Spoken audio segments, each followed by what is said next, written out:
어떤 길은 사람이 보기에 바르나 필경은 사망의 길이니라 는 말씀으로 함께 묵상하겠습니다. 이 귀절의 교훈은 두 개의 전제 위에 있습니다.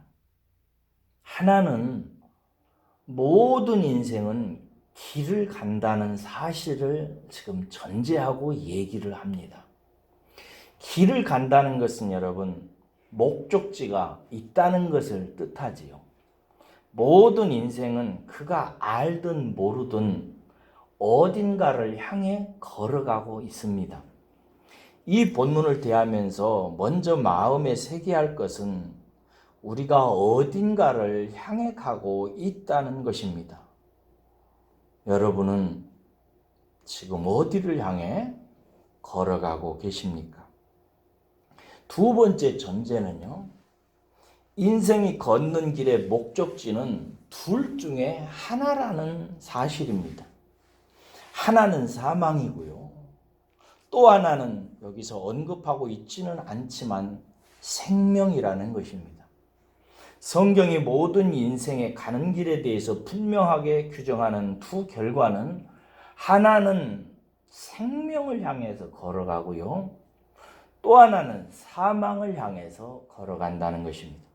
다른 것은 없습니다. 생명이든지 사망을 향해 걸어가든지 둘 중에 하나입니다. 그러므로 우리는 내가 걸어가는 인생에 대한 경각심을 가져야 됩니다. 이 두 가지 전제가 우리에게 강조하는 바는 어찌하든 사망으로 인도하는 길이 아닌 생명으로 인도하는 길을 가야 한다는 것입니다. 좀 더 자세히 말하면 우리의 모든 삶이 생명과 있어야 한다는 거예요. 내가 하는 말이 생명과 있어야 되고요. 내가 걷는 걸음이 생명으로 걷는 걸음이어야 되고, 내가 행동하고, 내가 읽고, 내가 보고, 내가 판단하고, 내가 목적하는 모든 것들이 사망을 향해서 가지 말고 생명을 향해서 있어야 된다는 아주 준엄한 가르침입니다. 이러한 전제 위에서 본문은 우리에게 인생이 두 길 중 어느 하나를 선택하는 데 있어서 그 기준이 무엇인지를 가르쳐요. 어떤 길로 가느냐 하는 것은 그 기준이 뭐냐면 그 사람이 보는 것, 즉 그의 생각과 판단의 결과라는 것입니다. 자신과 세상을 보면서 그가 보면서 생각하고 판단하는 그것이 어떤 사람은 생명의 길로 인도하기도 하고 어떤 사람은 사망의 길로 인도하기도 한다는 것이지요. 그러면서 이런 경고를 합니다. 어떤 길은 사람이 보기에 바르지만 그 길의 결국은 사망이라 이렇게 얘기해요. 이 말씀은 정말 가볍지 않습니다. 어떤 길은 사람이 보기에는 그가 틀림없이 바르다고 생각하여 가는 길인데 그 결국은 그 끝은 사망에 있다는 것입니다. 여기서 어떤 길은 무슨 길이냐면 어떤 사람이 자기가 무슨 길로 가야 되는지를 이렇게도 생각해보고 저렇게도 생각해보고 자기가 보고 생각하고 판단하는 것으로 헤아리고 분별해서 선택한 길을 의미합니다. 그렇게 해서 저는 저의 길을 선택하고 여러분은 여러분 길을 선택할 것입니다. 그렇게 해서 한 사람이 수많은 길 중에서 어떤 길을 딱 선택하게 된다는 거예요. 그런데 그렇게 수많은 길 중에서 내가 보고 생각하고 판단해서 옳다고 선택한 그 길의 끝이 어디로 있다는 거예요? 사망으로 끝난다는 것입니다. 자신과 세상을 보면서 생각하고 판단하는 그것이 사망으로 이어져 있다는 것입니다. 여기서 우리는 보는 것, 즉 인생과 세상을 보고 바르게 판단하고 생각하는 것이 얼마나 중요한가 하는 점을 생각하게 되지만, 본문이 강조하는 바는 이것이 사람에게는 불가능하다는 것입니다. 어떤 사람은 생명의 길로 갈 수 있고 어떤 사람은 사망의 길로 갈 수 있는 게 아니라, 사람이 보고 생각하고 판단한 결과의 결국은 그 끝에는 반드시 사망이 있다는 것입니다. 사망으로 끝난다는 것입니다. 잠언 12장 15절을 기억하십니까? 미련한 자는 자기 행위를 바른 줄로 여긴다라고 얘기하고 있어요. 미련한 자가 망하는 행위를 하는 이유는 왜 그렇게 행하는 거예요? 자기가 바르다고 생각하기 때문에 그렇게 하는 거예요. 그러니까 여러분, 망하는 자의 특징은 뭐냐면 자기의 생각과 판단을 믿고 자기가 보고 생각하고 판단하는 것은 바르다고 생각하는 것입니다. 물론 그 사람이 그렇게 생각하는 것은 망하려고 그렇게 행동하는 게 아니죠. 우리는 여기서 내 자신이 보고 판단하는 것이 사망과 하나님과는 상관없는 세계와 있다는 사실을 분명히 인정하셔야 됩니다. 이게 인정된 사람의 신앙생활하고, 그래도 내가 가끔 옳게 생각하지라고 생각하는 사람의 신앙생활하고는 근본적으로 차이가 나요. 우리가 모두의 세월 지나갈수록 의지할 것뿐이라고 찬송했습니다. 세월을 보내고 신앙생활 하면 할수록 우리가 발견하는 것은, 나로서는 안 되는구나. 내가 생각하고 내가 판단하고 내가 결정짓는 삶으로서는 도저히 안 되는구나. 이걸 깨달아야 되는 것입니다. 왜 그러냐면 우리는 성경이 양이라고 해요. 언젠가 제가 양의 두 가지 핸디캡 얘기했는데, 양의 현저한 약점이 뭐냐면 그 시력이 없다는 거예요.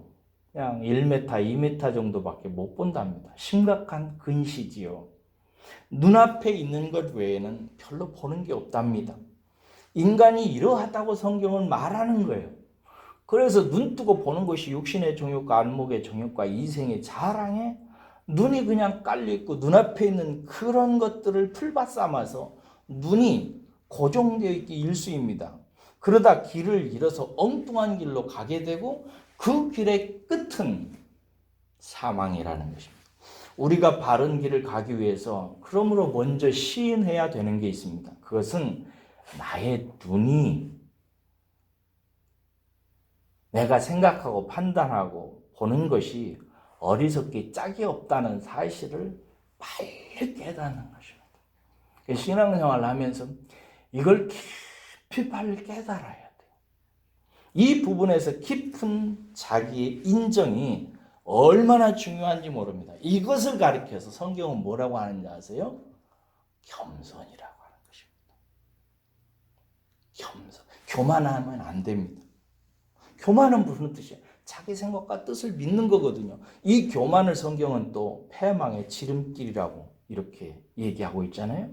주님, 그저 이런 일 저런 일 해결해 주시면 제가 잘 하겠으니 축복해 주십시오. 이런 기도가 그러므로 얼마나 하나님께서 보실 때에 아이고 큰일 났다. 언제 철들래? 라고 말하기 쉬운 기도 제목들인 것입니다. 우리는 소경입니다. 내가 본다고 하지만 사실은 보지 못하는 것입니다. 내가 듣는다고 하지만 사실은 듣지 못하는 것입니다. 이렇게 시력이 약한 양에게 성경이 제시하는 최종적인 대안은 뭐냐? 목자입니다. 양에게는 목자가 생명입니다. 목자 없이 들을 가는 양의 운명은 자명합니다. 길을 잃고 헤매고 종착역은 사망입니다. 그래서 하나님은 우리에게 목자를 보내주셨습니다. 예수님이시죠. 선한 목자이시죠. 하나님의 본체이신 예수 그리스도를 우리의 생명을 완성하기까지 우리를 인도하라고 보내셨고, 우리는 그 선한 목자를 의지해서 인생을 살라고 보내셨습니다. 그러므로 우리가 선한 목자의 음성을 듣는 것이 생명입니다. 근데 참 이게 특이하고도 감사하게도 양은 시력은 약한데 청력은 그렇게 좋답니다. 그래서 양은 요한복음에서 나왔잖아요. 양은 목자의 음성을 듣는다고. 여러 목자의 소리가 있지만 자기 목자의 소리를 듣는다는 거예요. 그래서 진짜 좋은 성도는 뭐냐면 목자의 음성을 듣습니다. 이게 듣는 것을 좋아. 열심히 듣습니다. 그러면서 무엇이 참길인지 무엇이 좋은 길인지를 목자를 통해서 듣고 따라가며 생명의 길로 가는 것입니다. 그러므로 참 목자이신 예수님도 굉장히 중요하고요. 예수님께서 세우신 사람 목자를 분별하는 것도 여러분 정말 중요합니다. 얼마 전 제가 책을 한 권 읽고 놀랐어요. 지난 30년 동안 존경받던 한국의 목사님들, 성공적인 목회를 한다고 칭송을 받던 분들이 사꾼이라고 하는 평가들이 막 나오고 있는 책이에요. 저도 놀랐어요. 요즘이 확실히 심판의 시대인가 봅니다. 한국의 기라성과 같은 목사님들, 여러분들에게 이름만 거론하면 모르는 분들이 없을 만큼 유명한 분들에 대해서 이미 칼날이 들이대고 있습니다. 외국에도 마찬가지입니다. 우리나라 분들은 말하기 좀 뭐하지만 외국 분들은 제가 말씀드릴 수 있어요. 그렇게 많은 목사님들이 따르면서 긍정의 신학을 배웠던 로버트 슐러 목사님, 가짜입니다. 긍정의 힘으로 대히트를 쳤던 조엘 오스틴 목사님, 가짜입니다. 한때 제가 큰 영감을 받았던 안녕하세요 성령님 하고 글을 썼던 베니힌 목사님, 아니랍니다. 꼭 반기독교적인 분이 아니라도 그들이 걸어왔던 길이 비성경적이라고 판명되어져 있는 필 하이벌 목사님, 그리고 프리메이슨이라고 알려지어서 세간에 큰 충격을 주고 있는 세를백 교회 릭 워렌 목사님, 심지어 그 유명한 복음 전도자 빌리 그레엄 목사님, 엄청난 비판을 받고 새로운 눈으로 지금 보고 있습니다. 여러분, 그러니까 여러분 마음속에는 오직 예수님만 의지하셔야 됩니다. 사람 의지하지 마시고 오직 하나님의 보내신 예수님만 의지해야 됩니다. 그러면 예수님을 의지한다는 말은 무슨 말일까요? 예수님 보이지 않잖아요. 혹시 예수님 막 음성 막 들으면서 오른쪽으로 가라 왼쪽으로 가라 이런 음성 듣나요? 예수님을 따른다는 것은 다른 말이 아니라 예수님의 말씀, 오직 성경 말씀을 통해서 분별하고 깨닫는다는 뜻입니다. 비록 좁은 길을 가는 것일지라도 성경에 이른 말씀대로 묵묵히 말씀을 읽고 듣고 깨달아가는 인생, 이것만큼 안전한 길은 없습니다. 여러분, 일생토록 그렇게 주님을 의지하는 것이 곧 성경 말씀을 의지하고 따르는 것이라고 생각하고 말씀을 생명의 말씀으로 받아들이고 늘 말씀을 읽을 때 내가 읽는다 생각하고 읽지 마시고요. 듣는다 생각하고 읽으셔야 됩니다. 뭐라고요? 내가 이제 성경 읽어야지 이렇게 생각하지 마시고 자, 지금부터 듣자 이러고 읽기 시작하는 것입니다. 그런 태도가 정말 중요합니다. 하나님께서 나에게 하시는 말씀을 이제 들어보자 하고 들으려고 보는 것입니다. 그렇게 들으려고 늘 하는 양, 성도가 가장 안전한 길을 가는 성도라는 사실을 꼭 기억하시고 오늘 새벽에도 하나님 아버지 내가 겸손하지 말게 하시고 내가 보는 것이 어리석은 것이고 무지한 것이라는 사실을 깨닫고 하나님의 말씀을 들으려고 하는 자가 되게 하여 주옵소서. 이렇게 기도해서 여러분의 길이 사망이 아니라 생명의 길로 끝에 다다르시기를 주의 이름으로 축원합니다. 기도하겠습니다.